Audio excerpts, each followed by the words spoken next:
Probablemente en esta plática hay algunas diapositivas ahí donde Eddie nos puede ayudar más desde el punto de vista genética.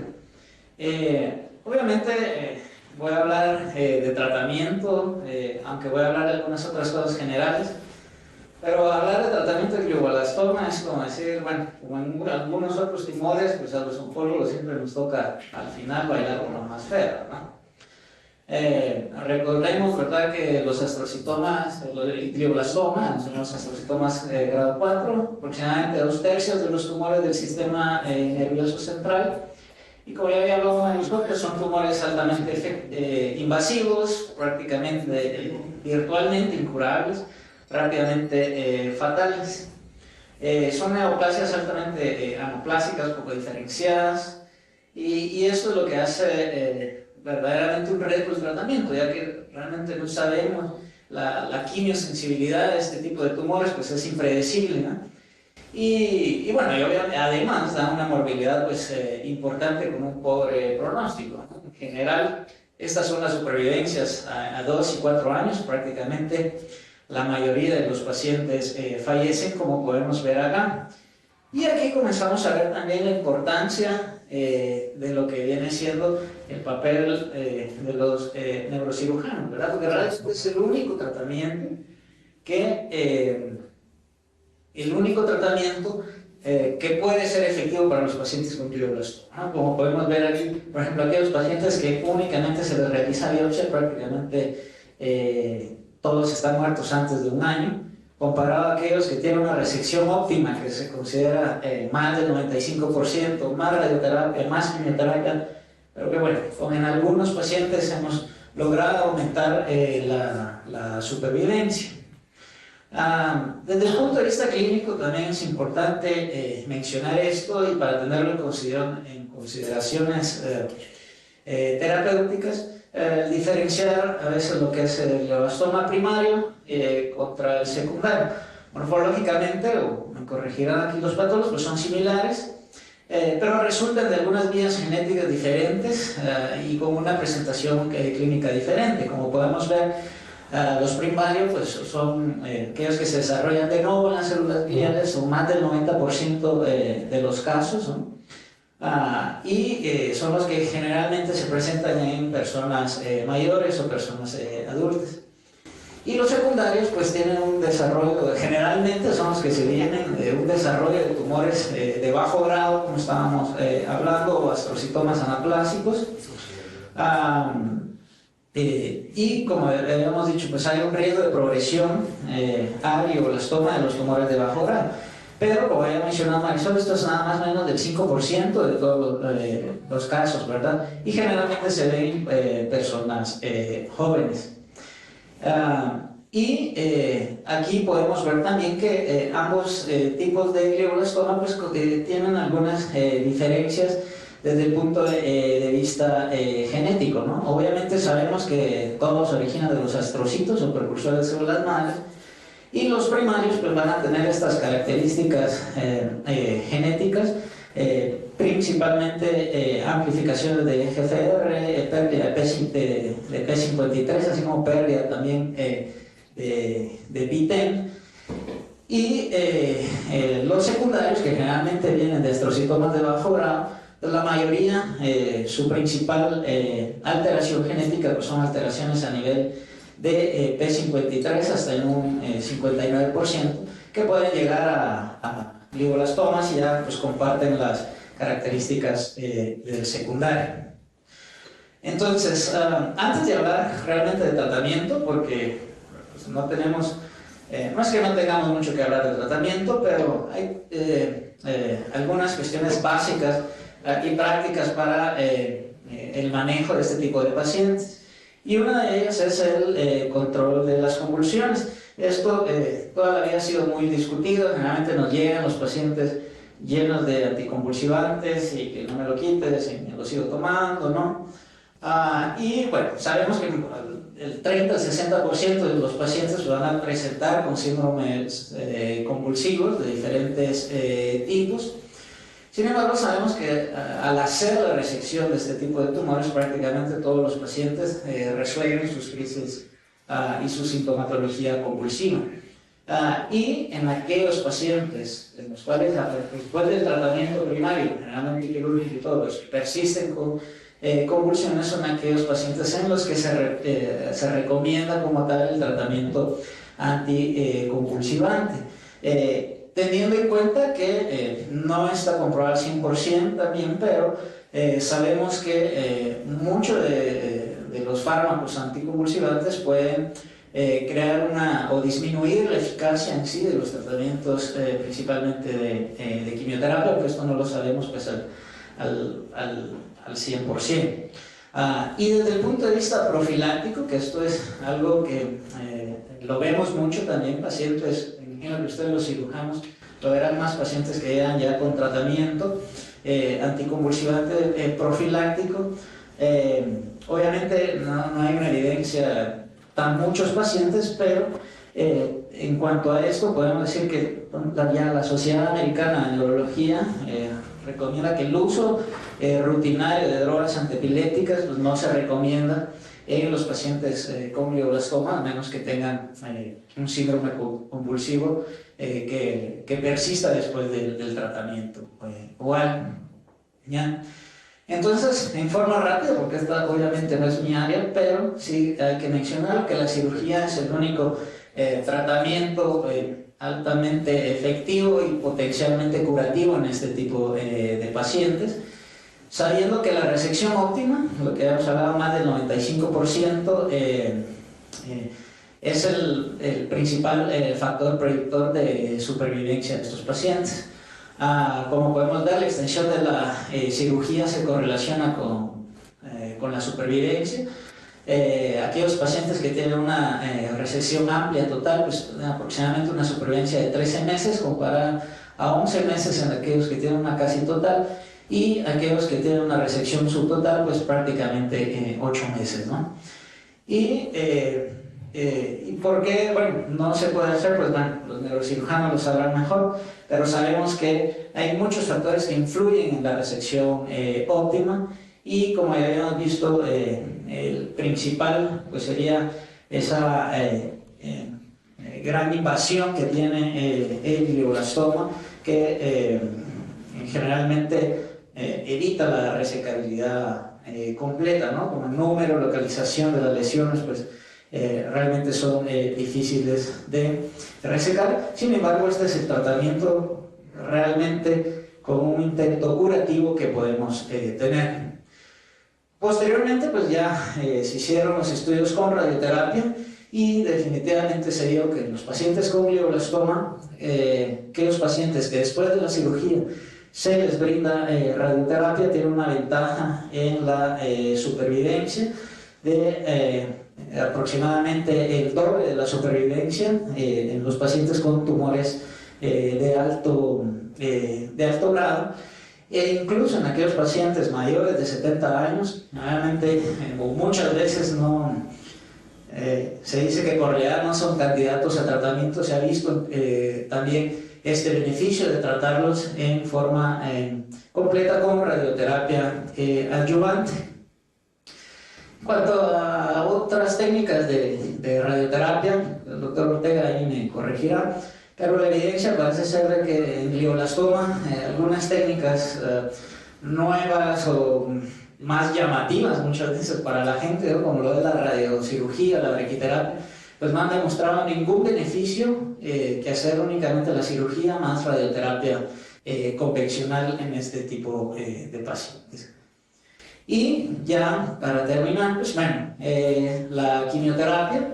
Este es un metaanálisis de 2 estudios donde se utilizaron múltiples tipos de tratamientos, no solo la temozolomida u otro aquí, alquilantes, busulfán, carmostina y otro. Y lo que se vio que adicionar la quimioterapia a la radioterapia pues tiene una tendencia, la ventaja en la supervivencia de los pacientes con glioblastoma. Globalmente esto es estadísticamente significativo, hasta que vinieron estos 2 medicamentos y estos estudios. Uno es el BCNU, que es la carmostina, ¿ya? Que es una una terapia clase 1 en el tratamiento adyuvante de los pacientes con un glioblastoma. ¿Cuál es el problema de la carnostina? Pues obviamente son implantes que el cirujano tiene que hacer en el momento de la cirugía. Como podemos ver aquí, son unos implantes biodegradables cargados con la quimioterapia en el lecho quirúrgico. Y como podemos ver, pues el uso de esta quimioterapia de esta forma pues, fue de las primeras drogas que mostraron una ventaja en la supervivencia global de los pacientes con glioblastoma de aproximadamente 14 meses contra 11 meses en aquellos pacientes que solo recibían la radioterapia. El problema de esto, bueno, no lo tenemos aquí en Guatemala, requiere pues obviamente de un gran proceso de coordinación entre cirujano, oncólogo, el poder conseguir colocar estos tipos de implantes en radioterapia a nivel de lecho quirúrgico. Sin embargo, se acepta como una indicación clase 1 de tratamiento adyuvante. Pero ante lo complicado de esto, pues viene después la temozolomida, la cual pues, se ha convertido en el estándar de tratamiento en los pacientes con glioblastoma. Este es el estudio aleatorio que lo demostramos, cuál es que los pacientes se les da adyuvancia en radioterapia más temozolomida por 6 ciclos después, o radioterapia sola, donde podemos ver pues, bueno, una ventaja de casi 15 meses contra 12 meses en aquellos pacientes que recibían nada más radioterapia. Entonces, pues realmente ahí pudiéramos terminar de hablar de lo que es el tratamiento de glioblastoma y decir, pues ya no hay mayor cosa que hacer en glioblastoma. Pero sabemos que prácticamente la mayoría de los glioblastomas van a recurrir y pues obviamente aquí los tratamientos pues son limitados, teniendo en cuenta que los pacientes tienen una supervivencia libre de progresión media incluso de 9 semanas después de la recurrencia. ¿Qué opciones hay? Pues la mayoría, o prácticamente todas, son sistémicas, aunque se menciona, ¿no?, que todo paciente recurrente que pueda ser factible a una resección debería ser sometido a la misma.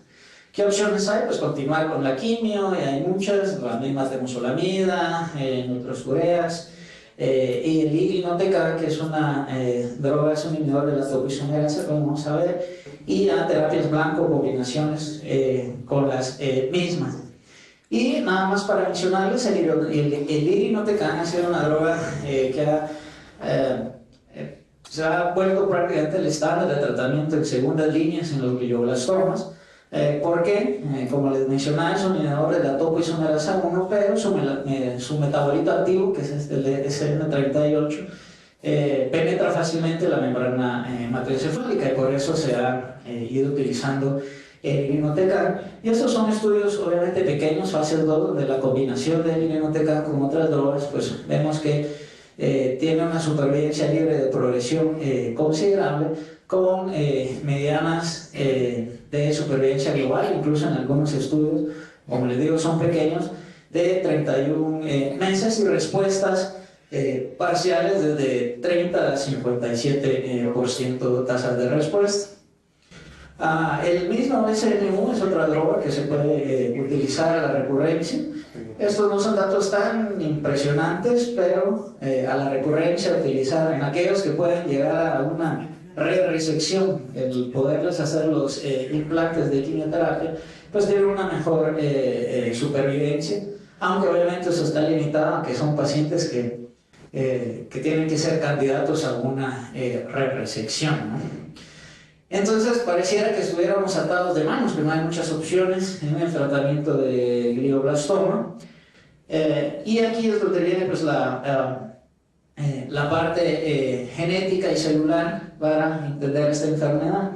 Y vemos que prácticamente todas estas vías están involucradas en la patogénesis del glioblastoma, como son vías de receptores de tirosina sinasa y sus ligandos, principalmente el factor de crecimiento epidérmico y el EGFR, que es su receptor, que sabemos pues, bueno, que activa vías de señalización intracelular como RAS, PI3KKT. Además, también podemos ver que están involucradas principalmente las vías del VEGF, el factor de crecimiento del endotelio vascular, y muchas alteraciones pues, que aquí están sucediendo. Entonces, pues si sabemos que todo esto está sucediendo en los pacientes con glioblastoma, pues damos el paso a tratar de bloquear estas vías y así mejorar la supervivencia de los pacientes.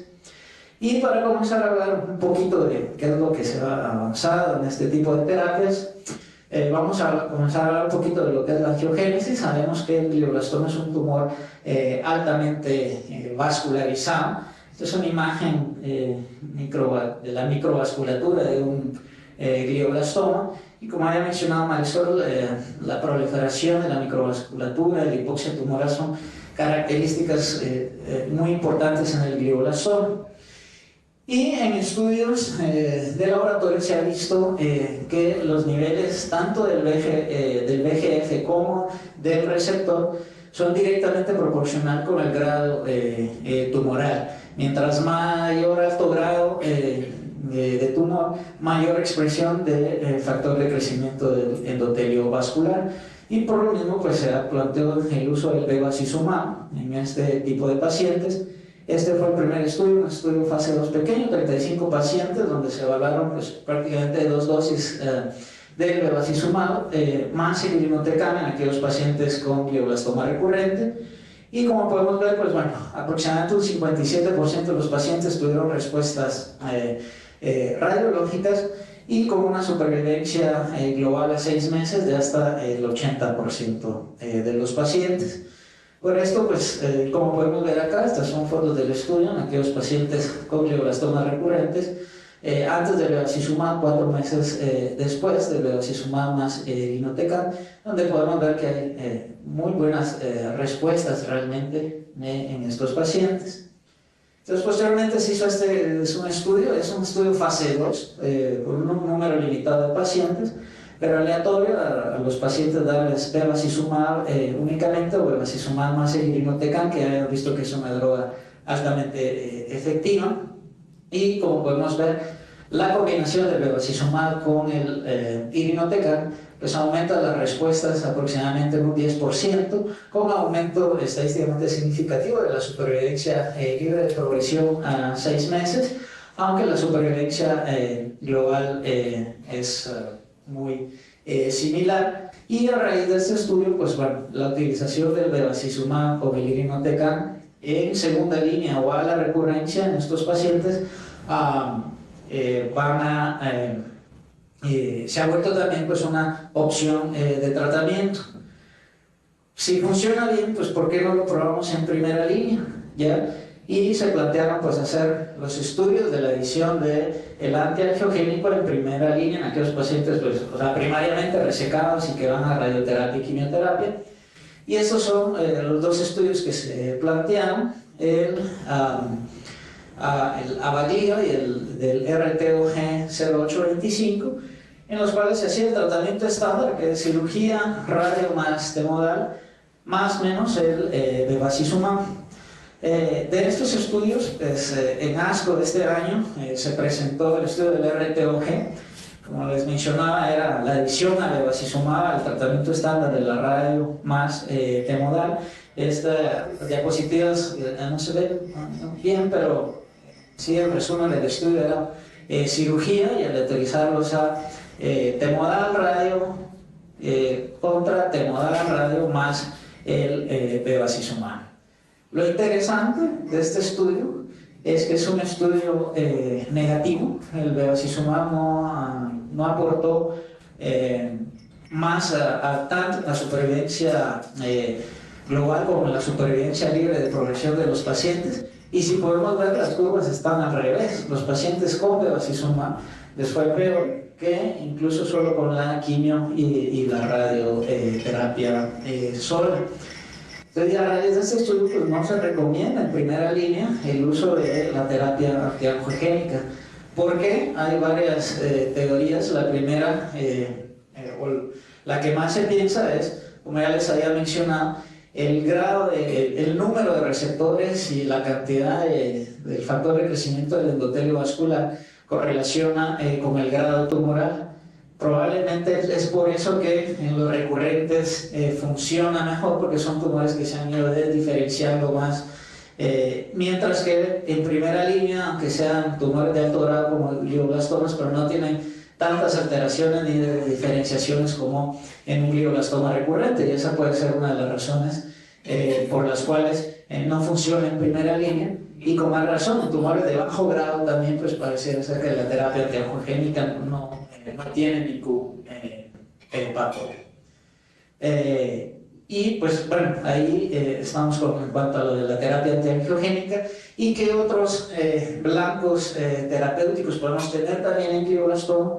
Como ya hemos mencionado, tenemos alteraciones a nivel de EGFR, hasta un 45%, HER2, mutación de HER2 hasta un 8%, amplificación del receptor del factor de crecimiento de plaquetas hasta un 13%, y alteraciones también de MET, y que como podemos ver hay otro tipo de alteraciones más abajo de estas mismas alteraciones que al final llegan a la proliferación, supervivencia y formación de los glioblastomas.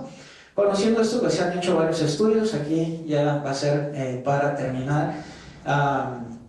Dado a que hay una alta incidencia de alteraciones a nivel del EGFR, tanto mutaciones como amplificación, pues empezó en el uso de ya sea inhibidores o anticuerpos contra el receptor del factor de crecimiento epidérmico.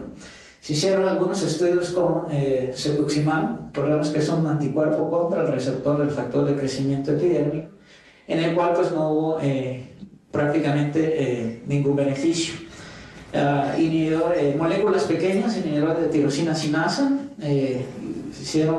hay varios estudios con gefitinib, erlotinib, donde podemos ver que prácticamente a pesar de la alta implicación del factor de crecimiento endotelial y su receptor en la patogénesis del glioblastoma, pues prácticamente no hay ni control de la enfermedad, ni respuestas, ni ventajas en la supervivencia de los pacientes, ¿no? Algo habrá, probablemente, como habíamos visto, todas estas alteraciones más abajo, que son las que estén implicadas, que haga que fallen estos tratamientos. Entonces, y bueno, en la actualidad se están estudiando algunos otros más, inhibidores de mTOR, inhibidores de PI3K, pero que están en fase de investigación 1, 2 y mucho, ¿no? Entonces, ya para terminar, recordemos que el manejo del glioblastoma continúa siendo un reto. Como les había mencionado, pues con él estamos bailando con la más fea, y la supervivencia actualmente pues decimos que no sobrepasa los 15 meses. Y la supervivencia únicamente se mejora, y el principal factor es la resección, ¿no? Una resección completa. Obviamente la radioterapia más quimioterapia ha venido a dar una ventaja en la supervivencia, sin embargo no es mucha. Y bueno, actualmente a las recurrencias pues tenemos algunas opciones, como es el irinotecan en su combinación con bevacizumab. Pero yo creo que en este tipo de pacientes, y más sabiendo todo este tipo de alteraciones que tenemos y todo, creo que lo importante es continuar, ¿no?, estudiando y haciendo más estudios clínicos y participación de este tipo de gente aquí. Así que con esto termino. No sé si Eddie, con estas diapositivas o